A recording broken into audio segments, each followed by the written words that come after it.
Okay. How you doing, everyone? This is your host, Jesse, aka Jeezy, aka whatever you want to call me. This is Up Next Podcast, and we have a very special guest today, Mr. Spirit. How you doing? Care to introduce yourself to the audience? Good evening, Jesse. First of all, thank you for allowing me to be a part of your life and your listening audience life. Good evening, everyone. My name is Spirit Ricks. All right.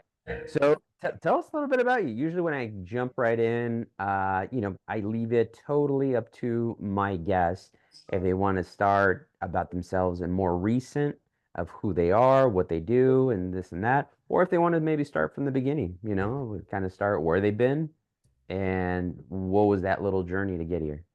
So Well, I'll leave it totally up to you. okay, well, thank you. And I'm a believer is that to understand where we are, we have to know from where we come from. And since we have so many that have no idea of who I am, I'd like to start from the beginning. All right. I Love was to hear it. From the little bits that I've heard from you already share with me, you have such an interesting, way about yourself that what you've shared so far. So, I don't want to spoil it. I'm going to shut up. You go ahead and talk. Thank you, brother. Um, so the foundation of it is we're all born somewhere. So I was born in Los Angeles in 1958, and my father decided, whatever reason, to don't split up. At the age of 4, my father left, and raised by a single mother.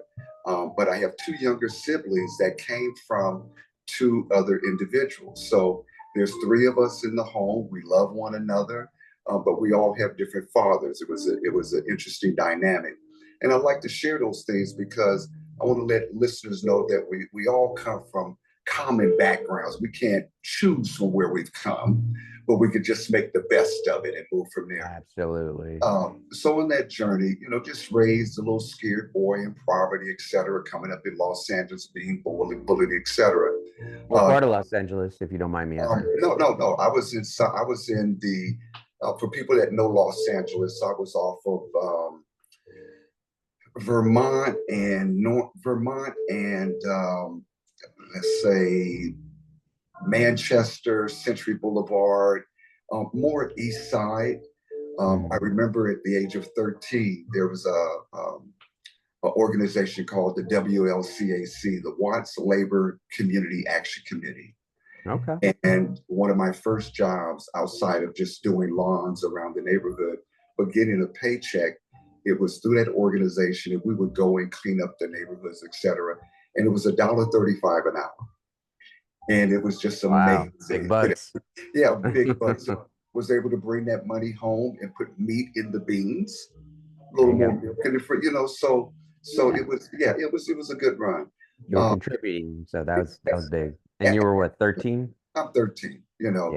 but just to regress a little bit, a deeper memory is when my mother had my younger sister. I was 8, and Mm. her being a single parent, and I remember telling my mother, "No, I've got Lisa, my younger sister," and it'd be 2, 3 o'clock in the morning, but I knew what to do. And I would get up and I would put that pot on the stove with the warm water in it. You had to warm the water up.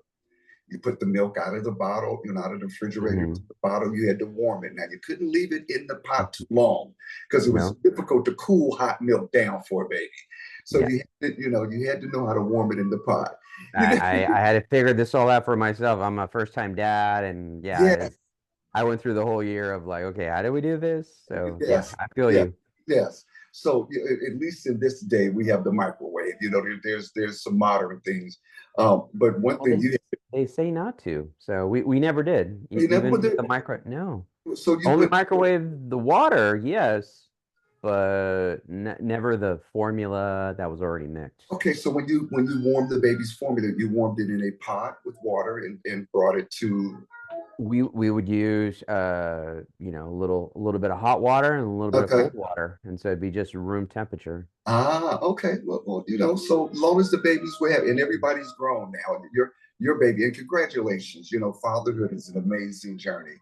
Um, Yes. but I recall, as I was saying, I recall, getting up with her, and they had cloth diapers at those times. Mm. And so you change the cloth. You had to stick Oh wow, that is old school. The cloth one. okay, yeah, I was that's why I want to go a little I thought farther that was back. only things Yeah. from back in the 50s, like when they used those.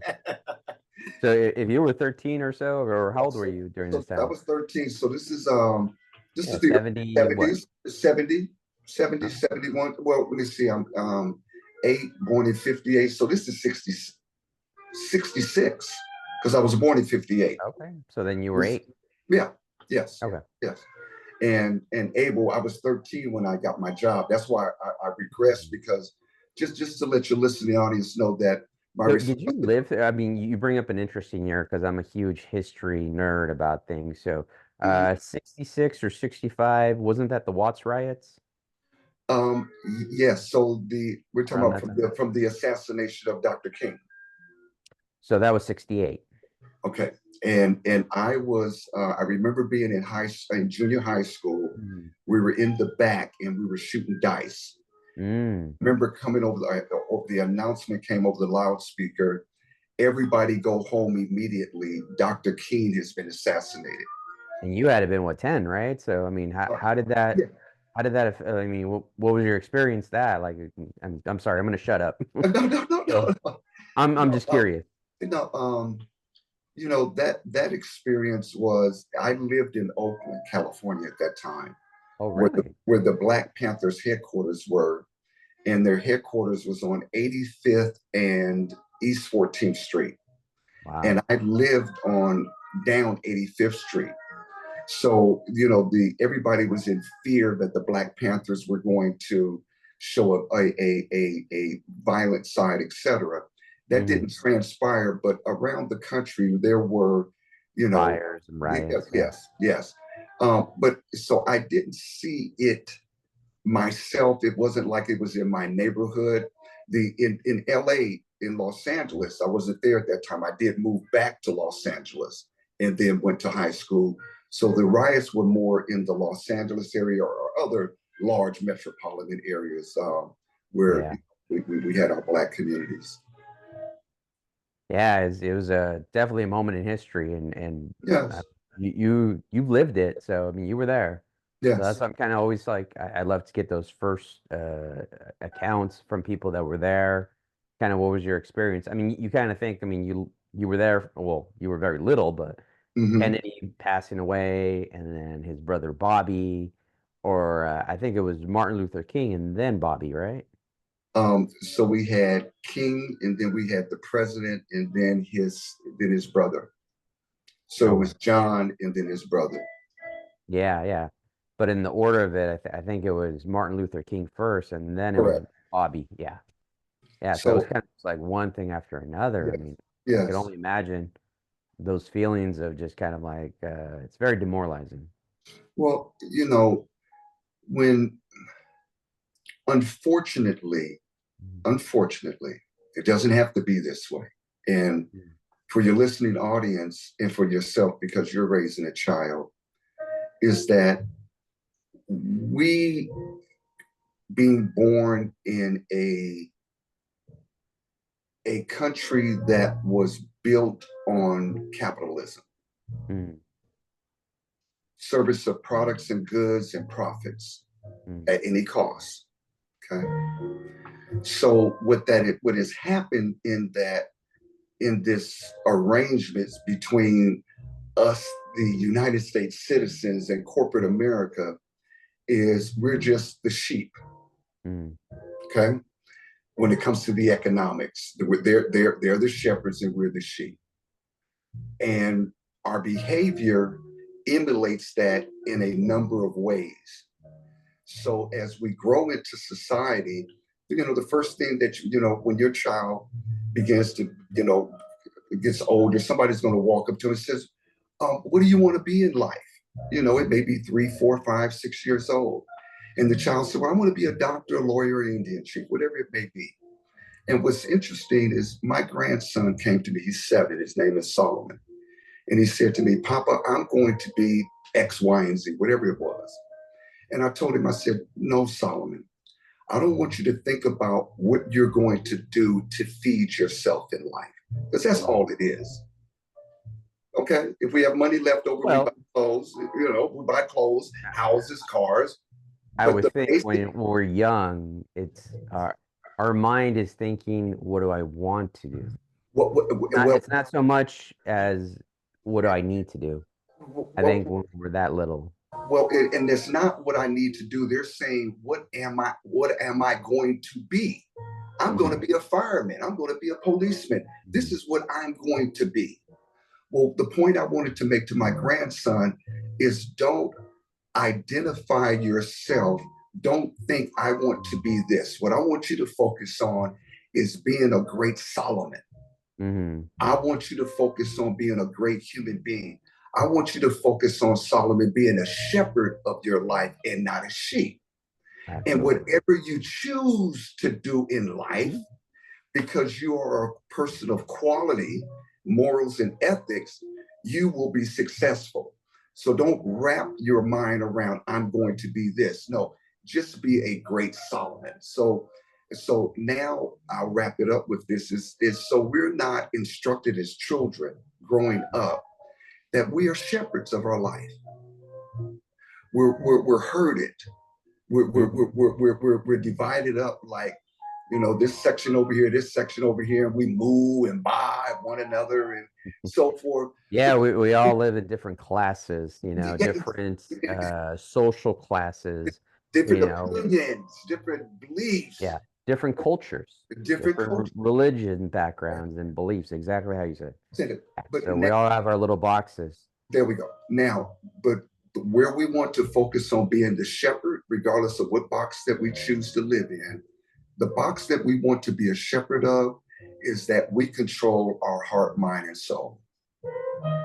We all have an instinctive, they say, I felt it in my gut, a voice spoke to me, whatever it is. Yeah. Never surrender your morality, never surrender who you are. Always be a shepherd of your life. Do not be a sheep. So that's the conclusion of that. It's funny the way you talk. It's like I've thought about this several times when it just goes back to those like moments you really try to sink in the wisdom to the younger generation of, like, hey, don't think so narrow-minded, open your mind up, widen it up. But it's really and I've given this example before in the past. It's like you could tell somebody like, hey, look, the fire is hot, don't touch it. The fire is hot, don't touch it. But until they touch it, they will have the respect. And sometimes you can instill all the wisdom you can into a person to try to let that sink in. But the reality is they have to go through those growing pains. They have to go through those trials and tribulation. And I Well, think, that's just part of the human experience. and what you said is true to a Mm, specific degree. And that is some of us are never taught anything. So if you've never have been given, if you're raised, I was raised in survival mode. mhm. I was not given tools to conquer. I was given tools to survive because of the environment. So there wasn't any those.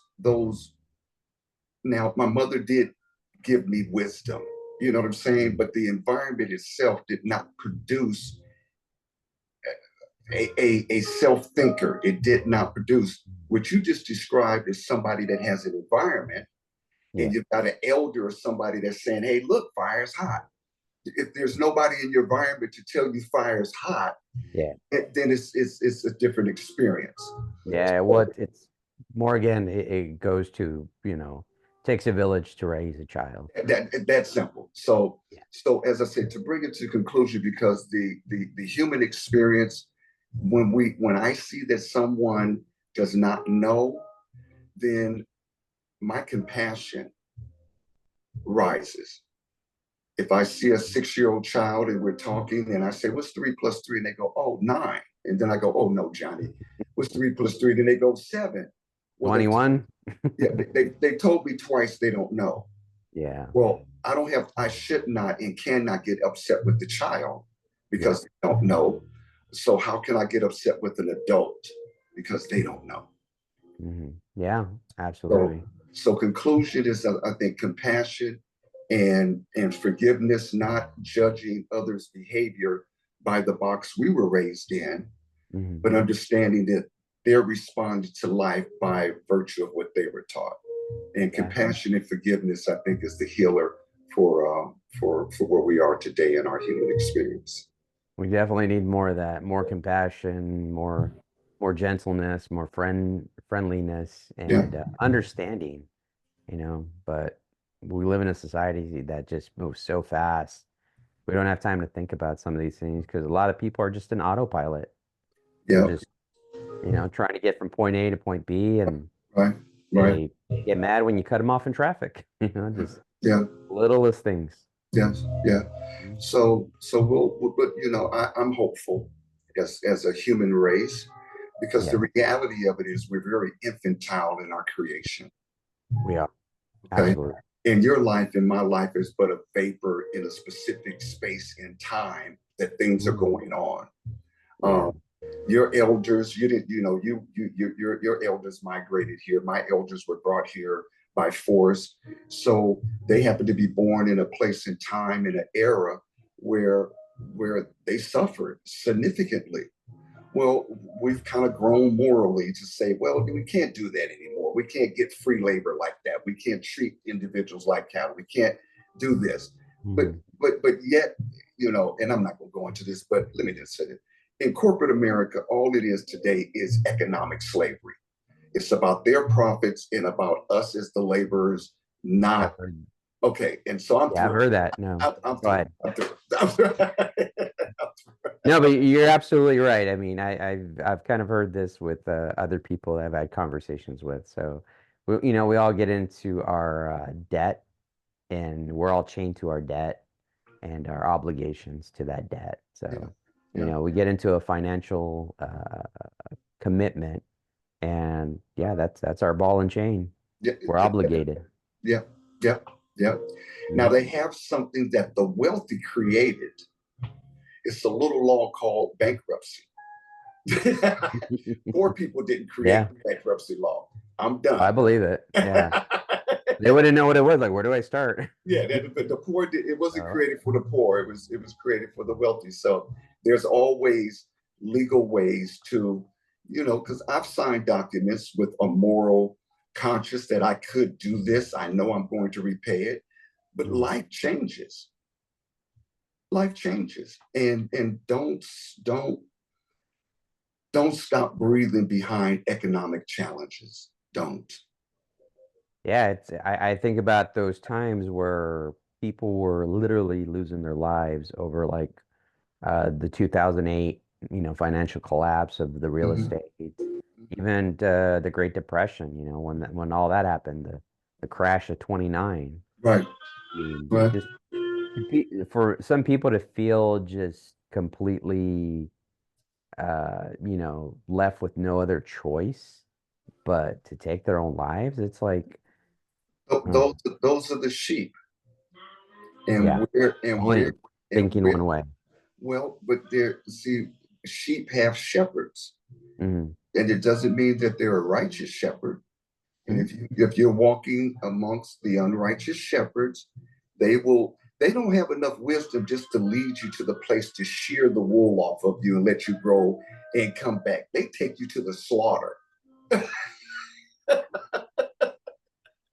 The way you talk about the shepherd, I mean, I'm gonna just throw this little net side note on there. You make me think of Pulp Fiction, Ezekiel 25:17, Sam Jackson, his little Bible quote that he Oh yeah, does. yes, Yeah, I don't know. I'm yeah. I'm a big movie nerd, as you can tell. I mean, I got my little movie chairs here, so I see it anything looks like quite a studio. yeah, well, it's just my office slash theater room slash man cave for myself. So Yes. my wife's office is right next to me. My son's room is right next to me. So yeah, I'm right in the thick of it. So let's go back to you. I want to hear some more. Going Okay. back to So, when you so were 13, mowing the lawns. yeah. So, Uh, but we've kind of, we went through the scale of life in LA and surviving, etc. Graduated with a 1.3 GPA from Morningside High School, in which was in Inglewood. I lived in Mhm. LA, but it was so bad I had to walk to school in Inglewood.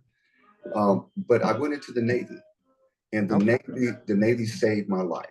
The Navy taught me the Navy didn't teach me the Navy made me realize I could read, write, and regurgitate. There you go. And I went and I lived in Japan for a year and a half. I was a dental technician, Really? and Did you pick up any Japanese? I You, spoke you can fluent speak it up? Japanese. Yes, when I Okay. lived there for Konnichiwa? Konnichiwa, watashi daijoubu ne, nato, okay, so arigato, it's like Arigato. anything I've left the island in 79. And I think the first time I spoke Japanese since 79, I was in Hawaii 2 years ago. Okay. And the population, is a lot of Japanese tourists. So I Yeah, was able to, absolutely. yeah, so it was interesting. Um, so, after I was supposed to serve 5 years, but I was discharged early. My mother had a challenge with alcohol. I had two younger brothers and sisters then. I Mhm. needed to get home. And that was my blessing. When I got home, my younger sister's father was building a business in Silicon Valley, and it was called Electronics. And Okay. it was going to be a competitor. It was a competitor to Tandy. Now, for those that are not old enough to know who Tandy was the first Radio Shack. It was Hmm. for the hobbyists where you get your diodes, resistors, I, capacitors. I'm I'm all about like, those kind of history lessons. So this is actually the first I'm hearing of the store you're talking about, Tanny. Tandy, Tandy. Okay, so that's Tandy. where I've heard of it. if you were building electronic, that's where you wouldn't get your stuff. So he, I got out the Navy. I was out for 3 months. I went to work for a trucking company. I didn't go back into the dental. I don't know why. But he Mhm. called me and he says, I'm building a company here in Silicon Valley. He says, I can't find anybody to work. He Mhm. says, I'll pay you five net, and this is at 79. He says, I'll pay you $5 net an hour. You live with That's a me and lot back then. my wife. I've got a car for you, and I'll pick you up. And when you get in the car, you bring all of your mother's bills, Hmm. all of your household bills. I got in the car with him. We went within 60 days. I moved my family from cockroaches and food stamps to a brand new dwelling in a little town called Cupertino. Mm, And okay. that's where we saw the invasion of ants. That's where I realized that wealthy people had pest problems too. Wealthy people have ants. Poor people Yeah. have cockroaches. Big old motherfuckers. Yeah. So that was my exposure to business. Our company did very well. As a young man, I made my first $1 million in the electronic industry.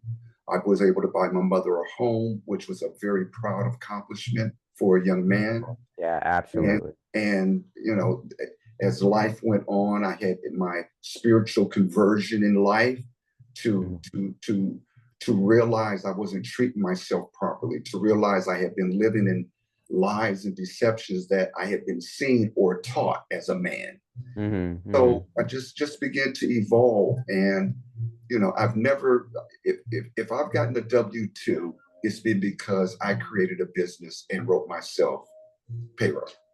Hmm. But outside of that, I've never been employed since I've left the Navy.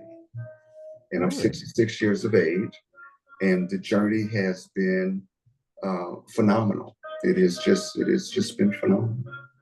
No, it's great, great. So, I mean, during this time, like you said you made your first million. So what besides buying your mother her own house, I mean, what was your big spend for you? Like what was your like, I'm gonna do this for me? Well, what happens is we're seduced to believe that the image of a man is someone that has money, Hmm. assets, car, and is dressed well. That's the imagery of the definition of a man. Well, Hmm. the reality of it is I was, 21, 22 years of age. Um, I kept myself dressed in multi-thousand-dollar attire.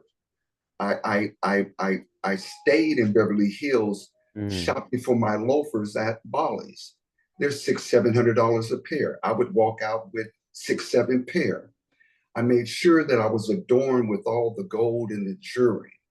Okay, so you did the whole jewelry bit. I did, it's always, but mine was, it was what it was at that hour. But the reason that I did it was I was still a scared little boy. Hmm. I was visually you looked at me and I appeared to be a successful man, but I had no idea who I was. I had no idea where my strengths were. I had no idea where my weak. I had no idea. No Hmm. idea. You're 20 years old, 20-year-old. Hmm. So so here's a young little scared boy that looked successful and played the role and did very well. And when I got out of the insurance, when I got out of the electronic industry, I went Hmm. into the insurance industry. I obtained my Series 6 license, dealt with corporate executives about key man insurance policies, health insurance, nothing to do with property or casualty. It had to do with your health, your assets, how do we protect it, how do we keep things intact. I created a vending company and ended up with 90 vending machines in high school and junior high schools in Contra Costa County. Wow. What made you get into these ventures? I'm just kind of curious because you go from like electronics to Yes. insurance to Okay. Great, vending. great I mean, question. were you just Great question. meeting the people around Great, you great, that were just like, hey, take an interest in this? great question. When I was in the insurance industry, one thing I love about that industry is the only industry that creates mailbox money, renewals. Okay. You sell a policy, you still get residuals years down the road, Okay. mailbox money. So after years of being in the insurance business, my mailbox money kind of built up. I'm sitting at home idle, not doing Mhm. it, not actively marketing insurance. And a buddy of mine called me and said, "Hey man," he said, "I got me a vending machine and put it at a hotel, little Coke machine." He said, "It's making me $300 a month." And so I'm stimulated by business ideas. So I'm like, okay, that seed fell. I happened to be at Family Fitness Center working out, Mhm. and I did my workout. I drank the water, and the water was horrible. I don't know what it was. So I went up to the front desk and I Well, said, I'm curious, what city was it? this was in San Jose, San Jose, Okay. California. So I said, I walked up to the desk. I said, "God, man, do you guys have any vending machines in here?" I said, "Your water." He said, "Why?" And I'm thinking to myself, why? And for some reason, that conversation that I had with my friend about the vending machine, I looked at him. I said, "Because I'm in the vending business." And that's what was your response to him. That was my response to him. There I you didn't go. realize he was the vice president of Family Fitness Center. He called my bluff. Obviously, I performed, and we ended up in 18 locations. That's awesome. There you go. So, I mean, how did you start that? You just buy the machines? I mean, were you refilling them yourself? Did you hire somebody? I mean, So look, with anyone that is looking to start a business, okay, the mhm, first thing you do is you go to the pros that do it. mhm, So who's the biggest vending companies in the United States? Pepsi and Coke. mhm, So immediately I called Pepsi Cola. I said, "Hey, I'm interested in having your vending machine for a location." Well, Pepsi Cola has a leasing program. What? They want their equipment in the field. So what? You can buy their product. So you become an extension of them to okay. retail their product. So So, is that how it worked? Like you just purchased a leasing agreement with them, well, and then they took care of the refills and now you can. stocking? Now you can. So you can establish the relationship a couple of ways. One is what you just described. Mm. Hey, I'm a businessman. I got an Amazon. Coke, Yeah. come this machine in here, and I just want my employees to have product. Okay. Or I'm a smaller business. I say, hey, I want to put the machine in. I want to buy the product wholesale from Pepsi, put it Hmm. in the machine, and sell it retail. And one Hmm. thing about the vending machine, one thing about the vending business, it's the best employee in the world. It's the only entity that you could hand a wholesale product to, have them retail it wholesale, and you have no health insurance. You've got no, all you've got is electricity costs. There you go. Yeah, which is what, like nickels and dimes Oh, it's worth of pennies. electricity. It's pennies. You got a compressor that comes on every now and then to keep the cooler cold. Mm. So I learned a lot. So, So I'm just kind of curious, oh, just please. timeline wise, what years are we talking when this was So, going on? so let me see. I got out the Navy. Let me see. I have to go back now to take. You said 79, you were out of the Navy, I was out in 79, and then 80. you were into electronics in the I went 80s. the insurance business. This would have been mid 80s to the early 90s. Okay. Okay. So we ended up with Family Fitness Center, and then the way that, and let me say this for everybody that comes from a place of survival, being raised as I were, what I love about us is that our mind expands beyond normal thinking because we're trying to survive. We're trying to Right. hustle, trying to Absolutely. so we're great thinkers. But if we keep thinking down the wrong path, we're just going to end up in the wrong place. But we could take those skills, Hmm. and with the vending business, I said, okay, where are the people thirsty? Well, Hmm. first of all, I said I've got one product brand here in a family fitness center. Hell, so we found a company that sold 100% juice products, which was called Very Fine Fruit Juice. They had the big red apple on their vending Okay. machines. Same relationship. So now we got two leased vending machines, getting product wholesale, one nutritious, one that's, at high schools, family fitness. So Hmm. it blew up. It just There you blew up. go. So it's about serving the need. It's about seeing where there's a need and fulfilling it. But Mhm. look, when you have a business idea, don't call your friend Joe that's Mm-mm. just he's just worked for X, Y, and Z. And he's Yeah. got his specialty, but he's got his knowledge there. And say, Yeah. Joe, I'm thinking about starting this business. Joe is not going to be able to encourage you. He is not going to be able to give you any counsel because Joe has been a sheep locked down. He's the expert at what he does, Yes. but he doesn't understand the principles of what it takes to take your vision from a theory to creating a dollar. There So, you go. so when you have a vision about a business, talk to businessmen.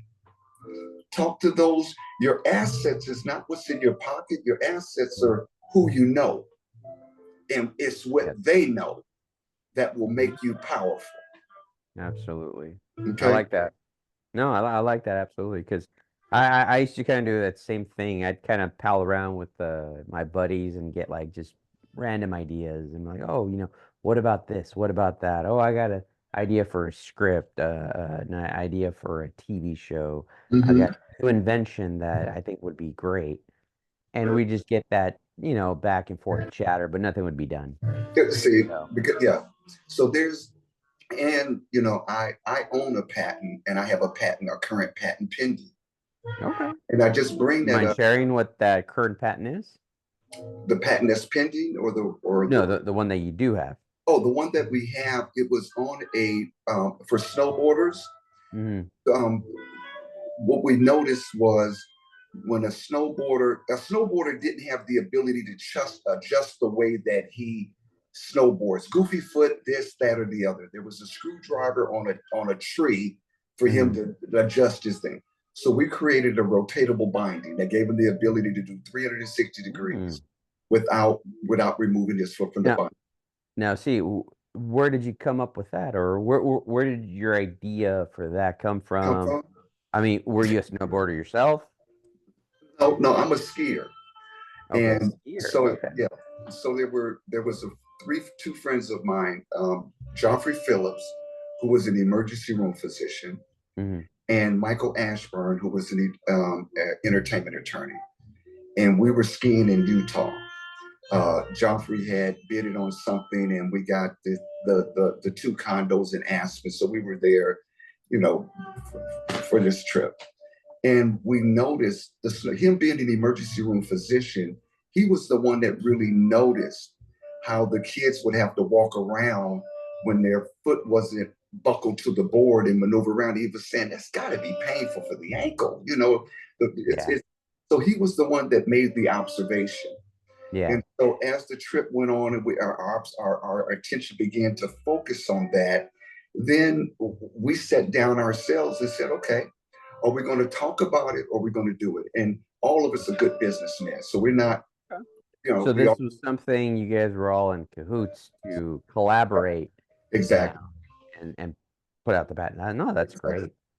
You're So, surrounding yourself with the right people. well, And yeah, again, it's how we talked about our environment. It's who we surround ourselves with. absolutely. Hmm. Hmm.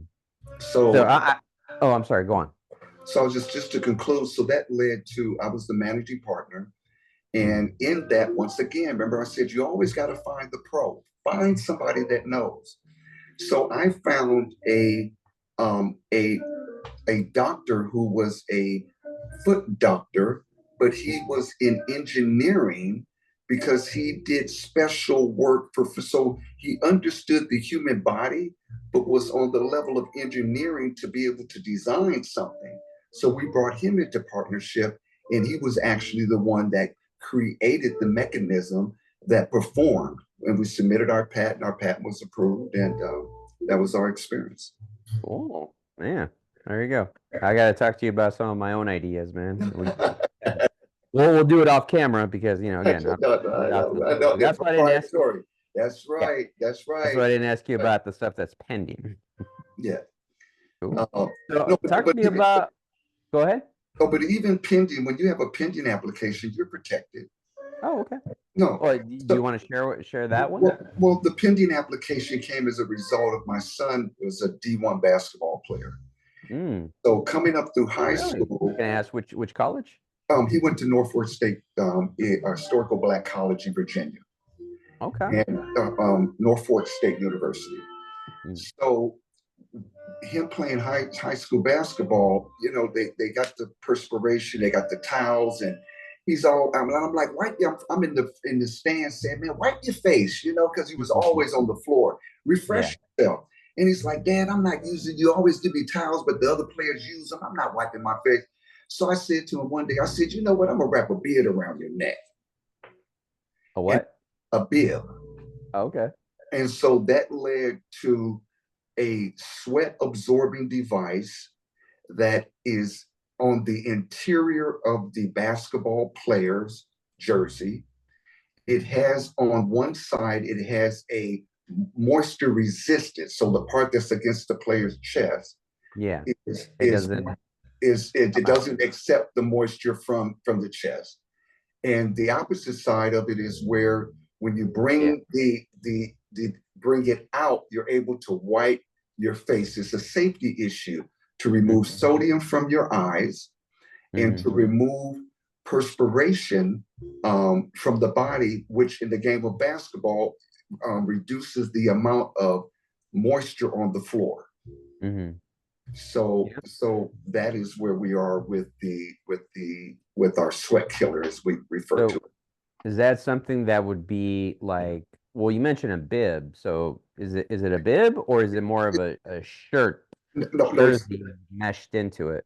Okay. So just envision a basketball jersey.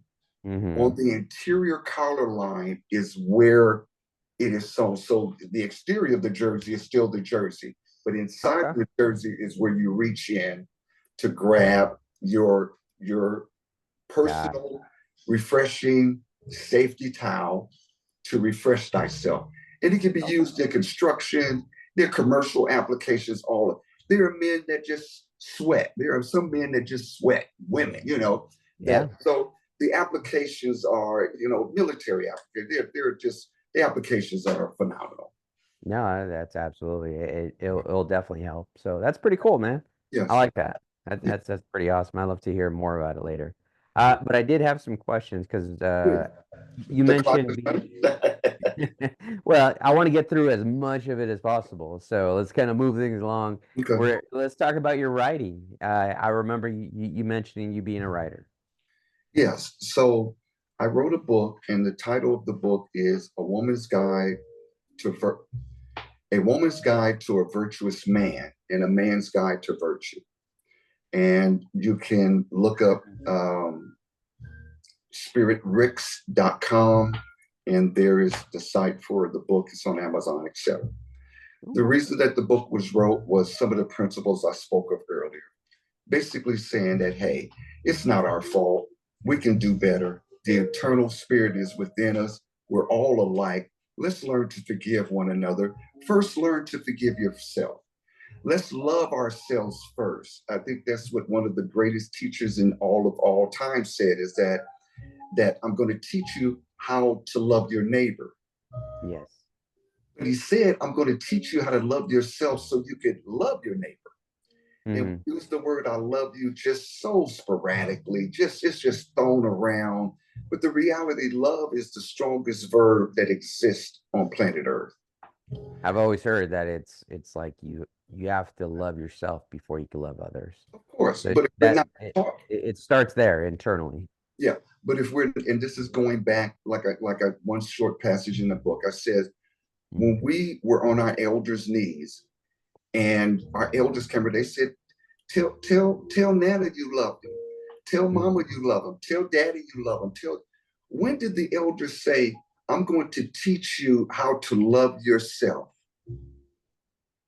We've been taught to serve, to love, and we tell people I love you, and then we serve, and then they hurt us, and we'd be like, well, why'd you hurt us? Because we're serving love to everyone but ourselves.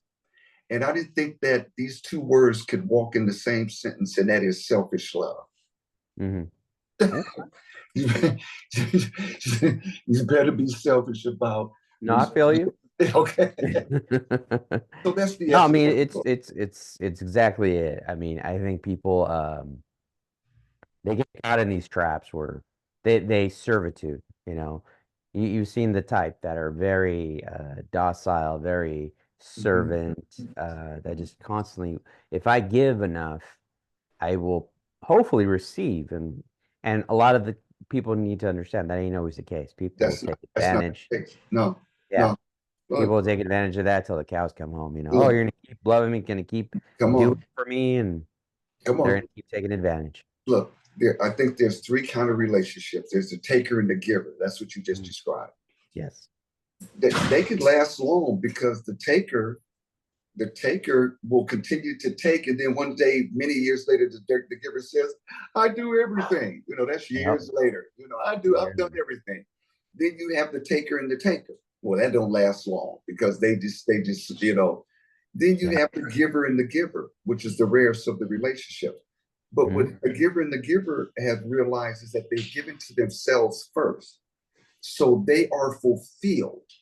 Yes. When they get with another giver that has given to themselves and they're fulfilled, when they come together, I'm not looking for you to be my happiness.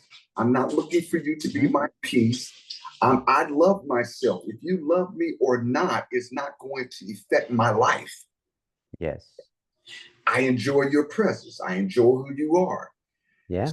So the self-efficiency inside of ourselves and coming together, that's what really creates, we're humble. We know how to say I was wrong. I'm sorry. The person knows how to forgive. It's the human experience. So I'm curious, where did this idea for you? I mean, you've had quite the life, and so it was like, well, I'm gonna go ahead and write a book. I mean, where did the seed start for you? I wrote the book 2 years ago, so I was 64 at that time. Okay. And the reason that I wrote the book was I was disenchanted regarding the way that men have been instructed and taught to treat women, and the way that women have been taught to accept from men. Okay. And I've seen it so many times. I've seen it to the detriment where a woman will follow a man to heaven or hell. And when you start seeing women ended up in jail, or, Mm. or dead or wherever that experience may take them, because Yeah. they're It takes following them to dark places, dark places. They're following, or it takes them to good places. You thank just, you, they're following some man. yeah. The challenge is that when any human being stands in front of you, they're going to portray a picture of, I'm it. But like my mama used to say, you don't know what you don't know until you find out you didn't know it. And the only way you're going to find out is when pressure comes in the relationship and you see how people respond. Yes. Are they going to respond in fear, or they're going to respond in faith? Yes. And that's the essence of it. So that was my motivation to say to women, look, women, you got the you women are the strongest entities on this earth. They have proven it. We men have not lived up to the title. Our women are scared of us. The children run away from us. Why? Mm. Because we have not been taught that it's okay for us to cry. We're told be tough. We're raised with GI Joes and war, Absolutely. and women are raised with Barbie dolls. Mhm. Different teachings. So we just don't know. So I just want to let women know that really we don't know. You're Mhm. asking things from us that we can't give you. Yeah, a lot of men are just emotionally unavailable. And on the flip side of that, there's some women that are so damaged from their youth up that Mhm. they don't even know who they are. They're not Mhm. prepared.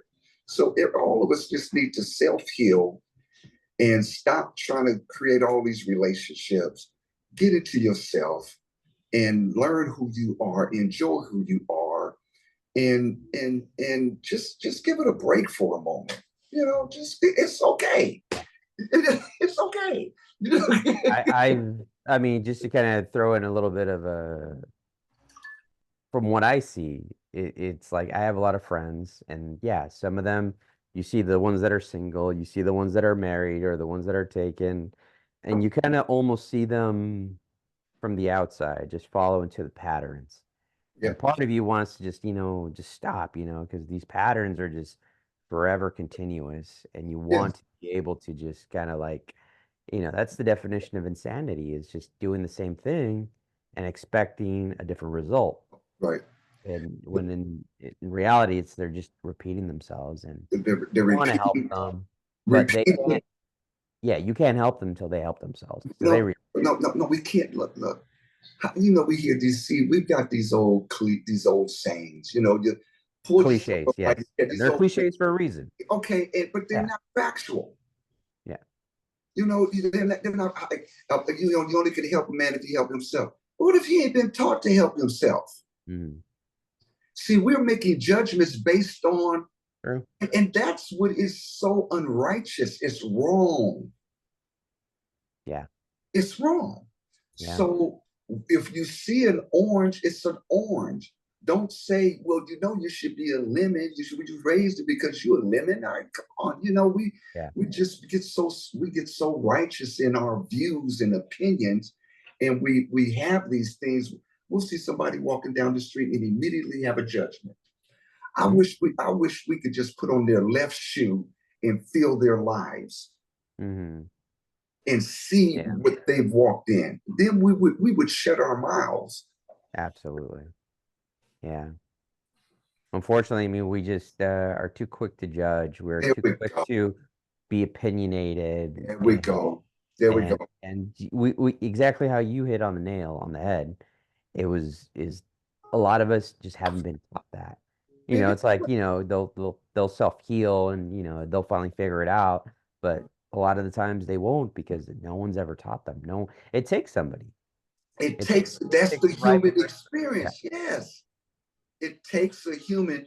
Look, if it didn't take a human, God wouldn't have came down here in the flesh and called himself Jesus. If it didn't take a human, Bob Marley said what?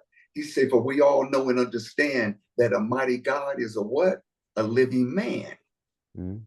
So we all have the ability to contribute into this pot of love and respect, Yeah. and take the judgment and the punishment. Oh, I'm going to punish you. Oh, why? Because you're being punished. You're not forgiving yourself. So you want everybody else to suffer because you're suffering? Mm, But we need to have compassion on that person and understand, well, why are they suffering? absolutely. I'm kind of curious because you wrote the book and then you mentioned earlier about, you went through this kind of spiritual journey. So I'm Mhm. kind of curious, like a lot of men will have like that moment or a breaking moment or whatever you want to call it, a moment of clarity. Yes. They just they want to choose a different path. And can I ask, what was your moment? My moment was um, it was on a Sunday morning. But what was interesting is what happened Saturday night. Saturday night, I had bought my mother her home. I had my Hmm. own home, and I was throwing the party of my life at my condominium. I had friends flying from Los Angeles. They wanted to see my mother. They wanted to see the home I bought. I wanted to show them my success. Hmm. We're all at my mother's house, and I get ready to walk out the door, and my mother hadn't said, remember, my mother had a drinking problem. My mother said, baby, let's go to church in the morning. I looked at my mother. I thought in my mind, I'm not going to go to bed till the sun comes up. Church, I told her, I said, Mama, Yeah. just call me in the morning. Well, that night turned out some, I don't know it. Hold on for a moment. Hold on for a moment. No worries. I can't talk. I can't. You see what I'm in the middle? There you go. Okay. So you were saying, So, um, in my mind, I'm thinking, I'm not going to church in the morning. I know I'm partying, but I told my mother to call me in the morning. okay, And I went to bed about 7. Had done really? everything. 7 in the morning? 7 in the morning. Okay. Went to bed, consumed everything, done everything, and the phone rang at 8:30. Mm. She said, "Baby, we're going to church." I was wide awake and sober as a judge. I couldn't believe it. Really? Yes. Okay. We went to church. I don't know what he preached about. All I know is during the service, them $900 Bali slippers and the gold and them all them thousands of dollars, so they were soaking wet. And I Hmm. was jumping and shouting and saying, "Thank you, Jesus. Thank you." I needed to be released of all it was a cleansing. It was a Hmm. cleansing. So I did a short journey through the churches, and I haven't been in a church in I don't know how many years because this is an intimate journey in the evolution of your heart, mind, and soul, your understanding, and how you evolve into the spiritual world. Hmm. So now practicing this over the last 40 some odd years, at this age, I couldn't have wrote a book at 30 or 40, 50. Hmm. But now I've raised children. I've had experience. I've seen. I know what to be true. Hmm. I know what to be true. And so that spiritual experience, and that was in 1983 when that transpired. And when that happened, I still had a significant amount of money. And now I'm set, where do you it was just what was supposed to happen. It was a great experience. So as we fast forward, practicing these spiritual principles all these years, I'm looking up at an article that I have framed of me. And this was just see what the date is. Really? Yeah. Yeah. I don't know. Maybe I can show you. I don't know. Can they see that? Uh, if you put it to the camera, I'm pretty sure we can. Okay. Okay. If you want to But describe it, I okay. So mean, what it is it was an article wrote by and it was in 1991, I believe. hmm. And the topic it says he uses Bible as guide.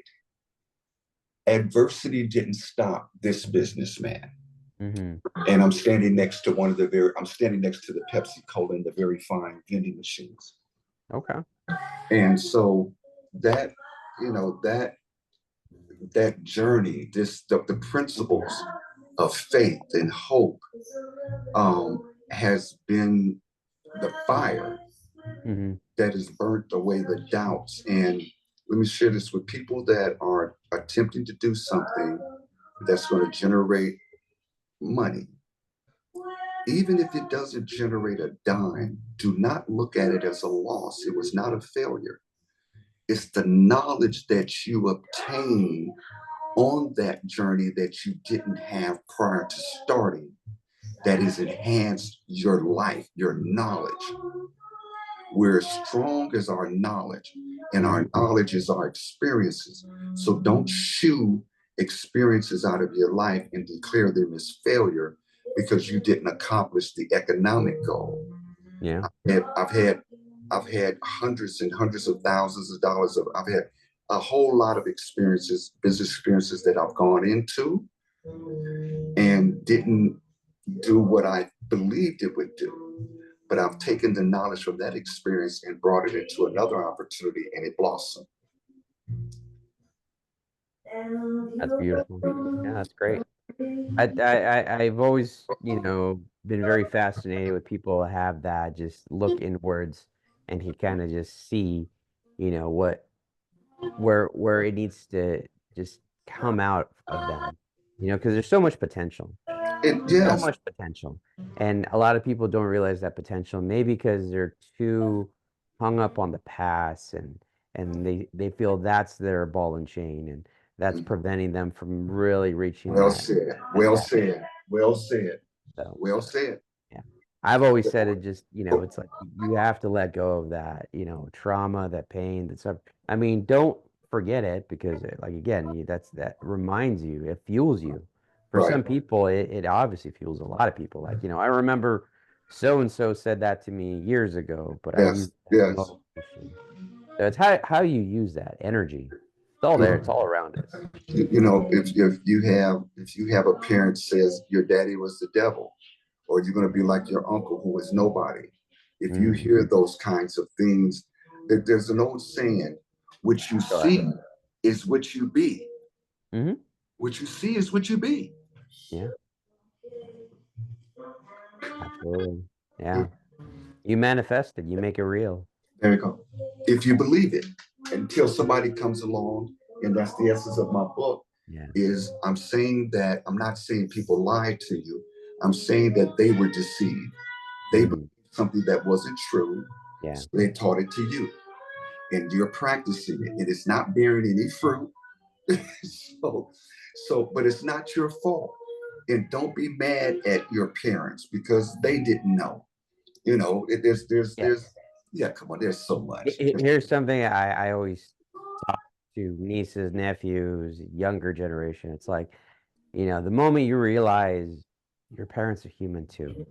Come on They're, now. they make mistakes too. They're not perfect, but when we're little, they're the end all be all. They are the the Perfected beings. They're the gods in our life. yeah, They are, yes. exactly that. They are, the givers. They are the providers. They are the protectors, et cetera, et cetera, et cetera.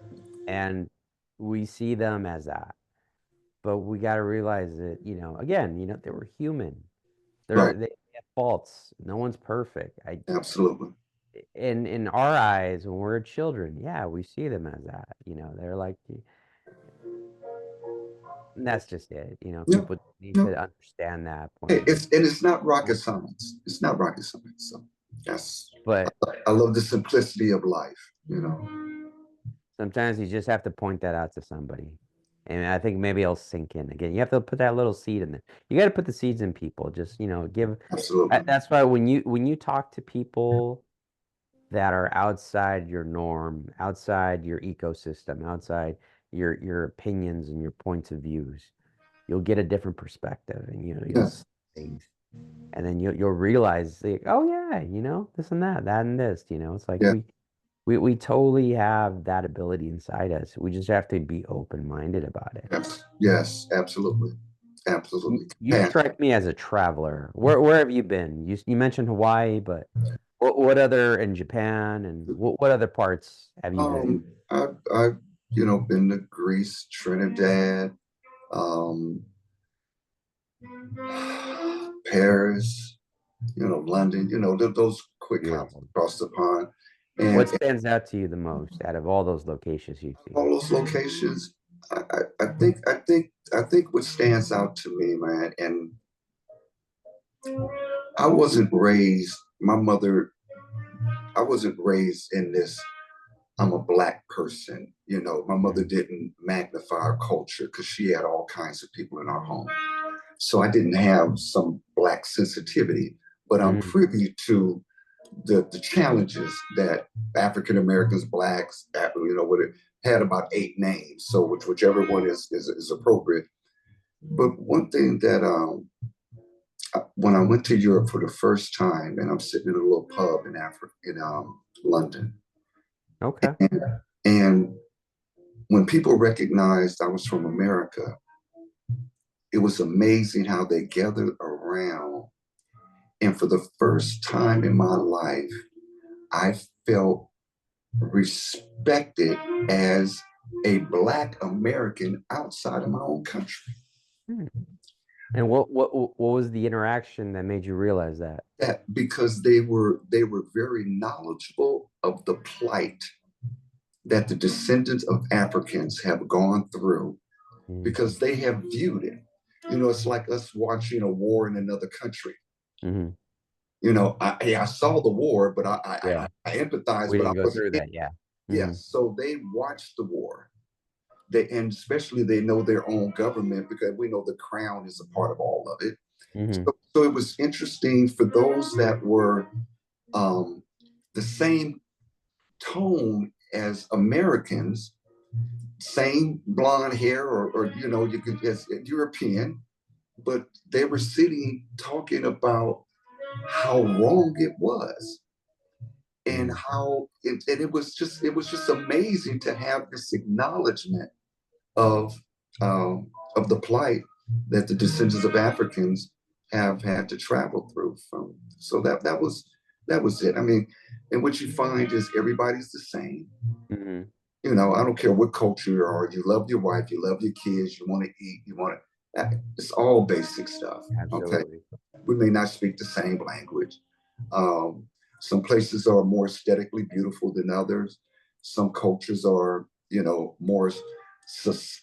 When I went to Trinidad for Carnival, that's Mm-hmm. more celebratory. I like that Caribbean kind of, you know. There you go. Yeah, There. I Yeah. like that. So Carnival. Yeah. yeah, so you know, and but there's so much of the world that I haven't seen.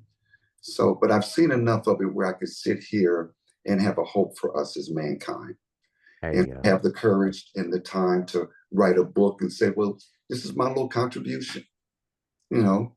But the biggest thing is that I live it. There you go. That's what matters. We live it. I like it.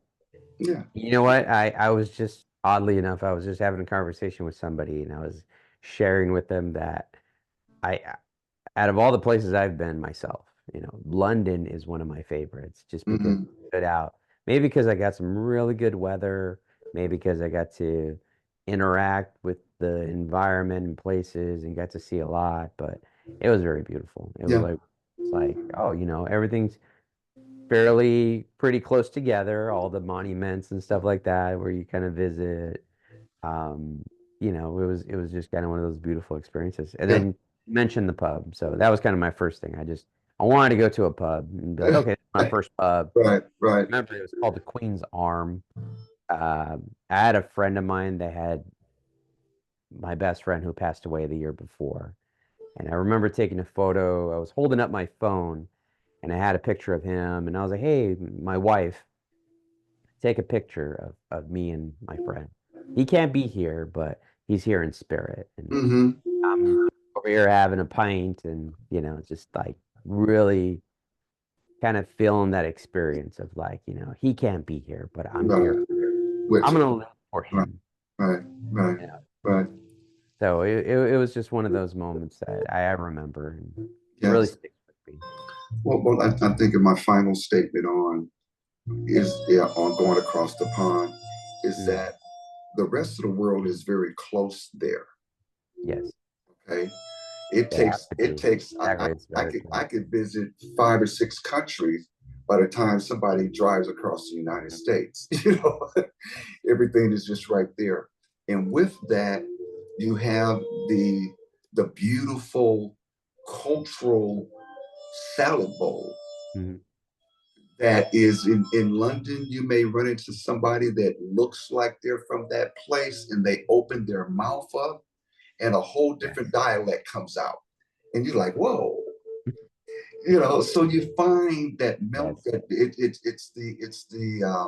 it's really a more universal melting pot because the world is really over there. We're way over here, somewhere isolated in North America. You know. Yeah, I mean, the closest we could kind of come to that is like those big metropolis cities we have here, like a Los Angeles or New York. But Mhm. yeah, definitely out there, it's a big blend of everything because Every, it's the funny people. because the concierge that had the little flags on them, Hmm. they spoke all the languages from those flags. Yeah. So they Yeah. were like Yes. Italian, French, Yeah. English, Yes. German. Just I was like, wow, that is beautiful. Like I wish I could speak more. I only speak two languages, so just Spanish and English. I Well, wish. and only I had a language that my elders had, but I don't know what it was. So I only speak the King's tongue, English. You It a little picked bit. up some Japanese, Yeah, but I can't do and you business in it. probably living in California, probably picked up on some Spanish. No, unfortunately not. I mean, There's you no. know the simple But I can't. gracias and you Yeah. know like hola. Oh, I mean, I could look. A smile is a universal language. You know, if you say nothing. Yeah. But I could not conduct any thoughtful or meaningful interaction with anyone else unless they speak English. Okay. My infirmity. I dislike it.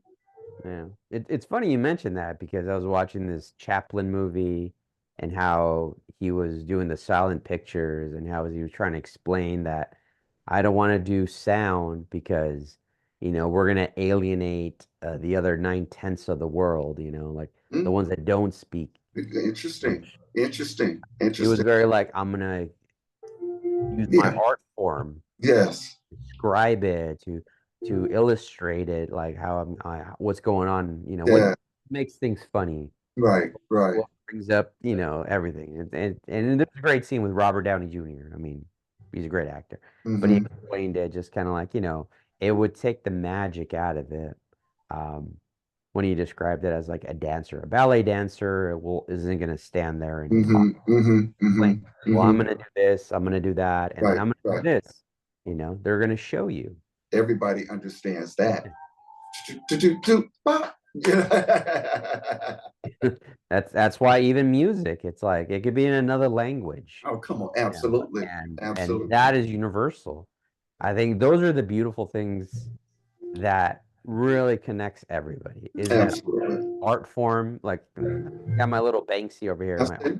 That's it. the art, the music, it all connects everybody. That it does. That it does. That it does. So we're gonna wrap this up because I keep this an hour, and so that way it doesn't get too long. No, bro, I got I'm gonna you. leave this as your closing statement. So you have the final words to say anything and everything. So you could end it with a quote, you can end it with a story, you can end it with anything. But I'm gonna leave you know the platform for you.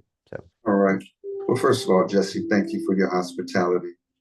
Listening audience, thank you for your patience. And I just want to leave us all with this is we're all great. We're all wise. We all have the ingredients within us to have success at a level that's beyond what we've been taught. Let's begin to love one another. Let's live in peace. And let's watch our existence just evolve into a place of almost a heavenly existence. So blessings to everyone. Blessings to you, brother. Thank you very much. that's beautiful.